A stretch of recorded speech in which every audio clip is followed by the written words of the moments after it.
दफा 370 मामले पर सुप्रीम कोर्ट में 15वें रोज की हुई समाअत। National conference leader Akbar Lone से हलफनामा तलब करने की दरख्वास्त। असेंबली में पाकिस्तान के हक में नारे लगाने पर हलफनामा तलब करने की दरख्वास्त। 2018 में हुई बात को 2023 में बनाया जा रहा है मुद्दा। अकबर लोन मामले पर उमर अब्दुल्ला का रद्द-ए-अमल। कहा, उस वक्त के डीजीपी स्पीकर ने क्यों नहीं की कार्रवाई। आज हलफनामा दाखिल करेंगे अकबर लोन।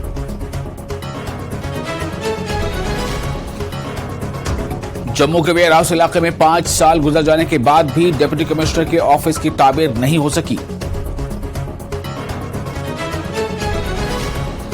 जिला रामबन में लेक्चररों की तबादलों के बायस 1.5 दर्जन से ज्यादा स्कूलों में निजाम तालीम मुतासिर होने का अंदेशा।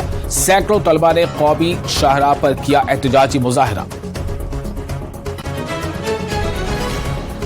शिया आलिम आगा बाकर अल हुसैनी की गिरफ्तारी के खिलाफ पूरे पाकिस्तान में एहतजाज। पीओक्यू और गिलगित बल्तिस्तान में भी देखा गया जबरदस्त मुजाहरा। एहतजाजियों का कहना, अगर उनके रहनुमा को रिहा न किया गया तो वो भारत के साथ इल्हाक के लिए तैयार। मनोज गुप्ता की खुसूसी रिपोर्ट।